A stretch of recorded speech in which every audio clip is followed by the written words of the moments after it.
I know you've probably seen a billion different videos, all with titles that are very similar to mine. However, I want to talk about Halo Infinite, but more so, I want to talk about 343 Industries. So, with that out of the way, let's begin with some of the issues that I have with them. Something that's been irking me as of late is the fact that Halo 5 Guardians and Halo Wars 2 are not playable on PC. Well, Halo Wars 2 is by technicality, but I'll get to that in a few. While Halo 5 Guardians had mixed reviews on launch, I gotta say, it'd still be nice just to be able to play the game without having to get a console, you know? But what I really want to play is Halo Wars 2. Listen, I have 146.6 hours in Halo Wars on Steam as of the date that I recorded this video. It's a wonderful game, but it was released in 2009 and was put on PC in 2017. That's a very long time, and by that point, a game normally dies, especially a game like Halo Wars 1. For fuck's sake, you can't find matches for Halo Wars Classic anymore because the game's basically dead. Halo Wars 1 was put out on PC in 2017, I mentioned that earlier, which is the exact same year that Halo Wars 2 came out in general, on both PC and Xbox One. Now, that is a big deal because Halo Wars 2 has been out for over 5 years now, and there's no signs bringing it to Steam. You see, it is on PC, but you have to use the Xbox Game Pass to play it. And no matter how hard you try, Microsoft, I'm not gonna get Game Pass. On top of that, 343 Industries just kinda said that they are, in quotes, done with Halo Wars 2. Which is a little disappointing, but alright, listen, I understand, you have a much larger fish to fry. Halo 5 Guardians is a game that a lot of people have wanted to play, and for some reason, it seems as though 343 just doesn't want to acknowledge the fact that this game exists. I find this to be really funny, because this game did actually get a lot of backlash. Was a lot of it justified? Yeah, I think so. However, again, I still think it would be really nice if we could play Halo 5 Guardians on Steam. However, they are 100% willing to put two shitty mobile games on Steam. And while I'm not against the fact that Halo Spartan Strike and Halo Spartan Assault are both on Steam, I think it's really funny that they put those two games on Steam, but not Halo 5 Guardians or Halo Wars 2. I find that to be funny. Actually, here's a funny thing. I keep saying that Halo 5 Guardians isn't on Steam, but it's also not on the Microsoft Store. You can't play the game on PC whatsoever, but you can play Halo 5 Forge on PC. Now, isn't that fantastic? Why? I don't get why. Just why?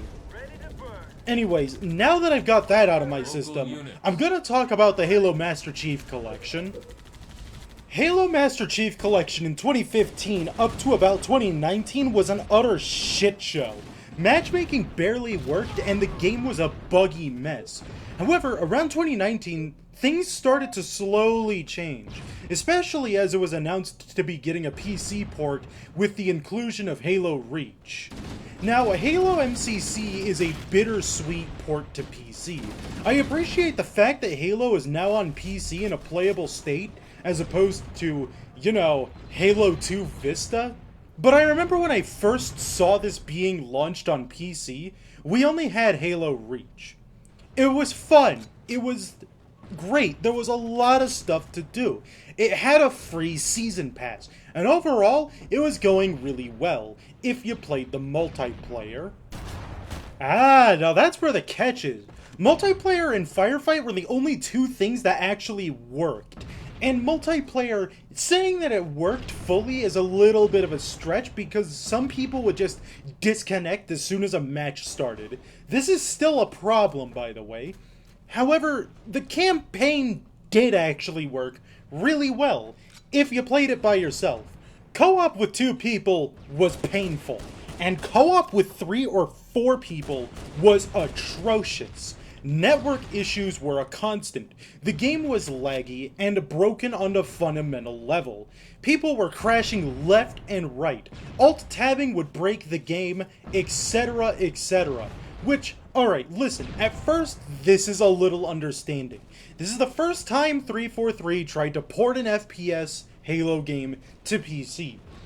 Maybe by Halo Combat Evolved, it'll be better. And I was right. Kind of. When Halo Combat Evolved Anniversary dropped, it wasn't that bad. The game worked, and the co-op worked especially well. At least compared to Halo Reach.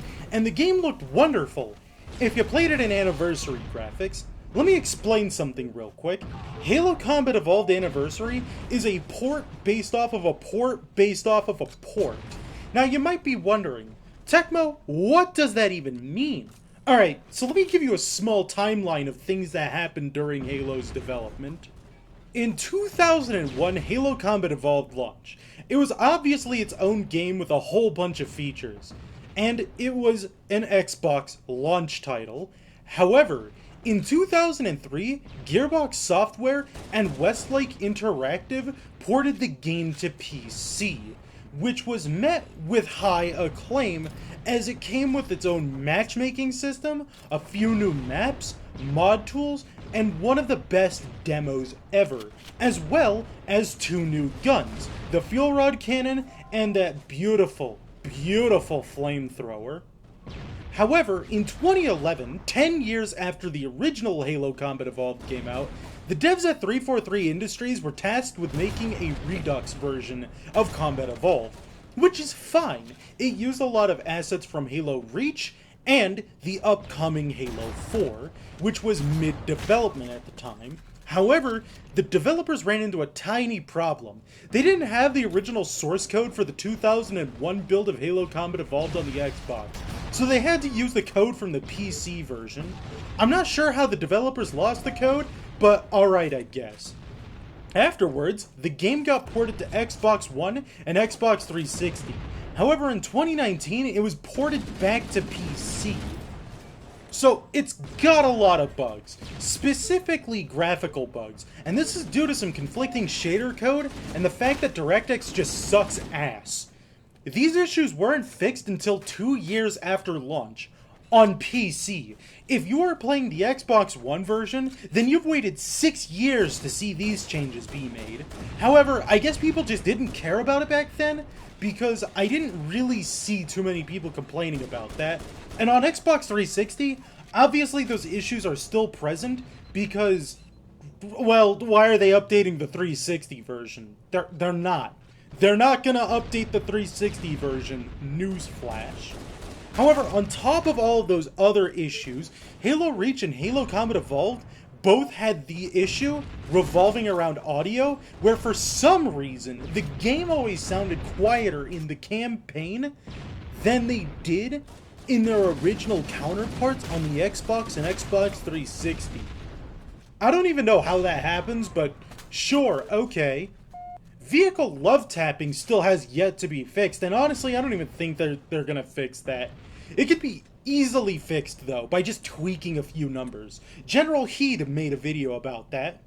Is to show you vehicle collision and how much a bump from a vehicle does. So, without further ado, moment of truth here. Let's scroll down and take a look at how much vehicle damage does. There you have it. A bump from a vehicle, a bump that does damage, will do 1,000 points of damage to you. But I guess 343 just doesn't care about players accidentally touching someone with their vehicle slightly, because players can sometimes just spawn inside of a moving vehicle and get insta-killed, meaning that you actually get a larger chance of being booted out of the match automatically because somebody decides to do a little trolling. Now, Halo Combat Evolved, surprisingly, had the least amount of issues out of all of the games in 2019. It was when Halo 2 came out that things got especially bad. Let's first talk about the multiplayer issues, because it'll be loads easier to talk about the multiplayer issues. Halo 2 Classic had some really bad physics bugs on its launch for PC. These issues would cause your rockets or grenades to disappear after firing or throwing them at other players. The weapons that were affected were the Spunker, Brute Shot, Frag Grenade, Plasma Grenade, and Charged Plasma Pistol. However, here's what was actually happening. You see, your rocket or grenade or charged plasma pistol projectile would teleport across the map towards a different player you weren't even looking at. Or, they would clip through the map, reappear in the skybox, and go somewhere completely unrelated. And if you thought that this was just a projectile issue, then you'd be dead wrong. Because this was also an issue with the shotgun. Basically, if a player looked down at the floor with a shotgun, and another player looked down at the floor with any weapon, it was possible to just get ass blasted by players across the map with a shotgun. Don't believe me? Here's a video of it happening. See, obviously I didn't hit anybody, but I killed that guy right there. Editor's note. This affected every single weapon in the game upon further investigation. So my bad, it was exponentially worse than I originally thought. Now, I don't even know how this sort of stuff happens. And the worst part about this was the fact that this took a few months to patch out, meaning that this was not on their priority list, which is odd because you would imagine that developers who are making a first-person arena shooter would make sure that bugs like this didn't even exist in the first place. Like, yeah, I get it, you're not gonna have the perfect game on launch, but with something on this magnitude, it just doesn't make any goddamn sense, and it's inexcusable. Now call me a salty dog, but I still wish that BXR and BXBXBX were patched out of the game. And aside from those two not being patched out of the game, the developers did get rid of sword flying, which a lot of people complained about. Now, I can understand a lot of the complaints with sword flying, honestly. I mean, in multiplayer, it's unjustifiable. You shouldn't have that in there. In campaign, I don't think it's that egregious because it's used in a lot of speedrunning tech. And thank God for the speedrunning community, because they complained so loudly that 343 ended up putting it back in the game in 2017. So, thanks speedrunners for helping to fix multiplayer, while also making the game a lot more fun for campaign players. Halo 2 Anniversary's multiplayer is fairly functional. And aside from early connection issues, it really isn't that bad, and the selection of weapons is really good. So, you know what? Kudos to 343 Industries for making Halo 2 Anniversary not suck ass when it was first released on PC in the multiplayer department. It did, however, suck ass on PC if you played the campaign, specifically on co-op. So, the game is practically unplayable on co-op. By level 3 of Halo 2, I basically just put down the co-op game I started with my boyfriend and started streaming it to him so he could watch me play it. Keep in mind, by this time, Halo 3 ODST had released on PC. Just as a little side note, Halo 2 Anniversary has had no excuse to suck this badly while playing the co-op story mode. You just can't play it. As soon as you get to level 3, the game will either A, crash, B, soft lock, C, just completely have a disconnection issue, or you just will make it halfway through the level and then one person will disconnect, most likely the host. So that's cool, right? Halo 3 was alright. Again, most of its issues came from the fact that VSync would break co-op, and the fact that Xbox Live integration into co-op didn't work that well either, so basically go fuck yourself until 343 decides to fix it. Which, surprise surprise, they haven't. But they did add golden MOA statues for people to find in the campaign. Whoop-de-doo. The multiplayer for Halo 3 was alright. It wasn't bad by any means, and it actually felt like the full package. However, the devs kept adding new content to the game, and to say that the new content was polarizing is a bit of an understatement.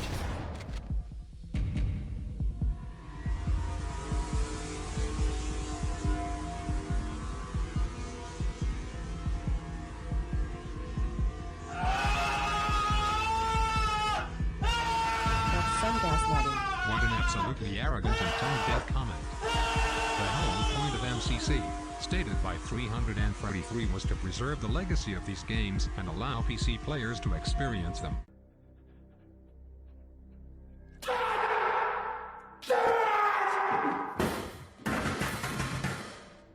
And while I don't think the original wave of new cosmetics and tech suits from Halo Online were bad, nor did I think that the ones from Fireteam Raven were bad, the cosmetics from the Mythic set are probably the worst ones I've ever seen. And this is probably where I have to say, damn, you guys really messed up. When everyone was mocking 343 over Anvil and Raven over the fact that these didn't fit in the Halo 3 art style, fuck you, Mythic exists. Halo 3 ODST was, ironically enough, probably the most stable one out of any of the games. I earlier said that Combat Evolved was, but it turned out that Halo 3 ODST's co-op campaign worked damn near flawlessly, which makes me wonder why Halo 3's doesn't, because they run in the exact same engine. But fine, alright. I'm not gonna complain about something that works, at least. Cool. Thank you, 343, for making something work.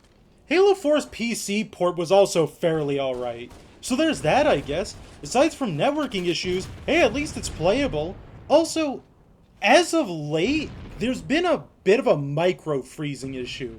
Sometimes while playing the game, it'll just freeze, make a really loud buzzing sound, and then boot you from Discord. I'm not joking when I say that. Now you're probably saying, oh, Techmo, you got a shit-ass computer. That's a you issue. No, it really isn't. Here are the Steam discussions. To this day, there is still a problem revolving around hitting Alt plus Tab in a full-screen window of a Master Chief Collection. Now, obviously, if I want to see something on my other monitor, or if I want to see something on my main monitor, I'm going to be hitting the gamer's favorite two-hit button combo, Alt plus Tab. However, this will just delete it from your taskbar, but it'll still play in the background, meaning that you can't Alt-Tab back into the game.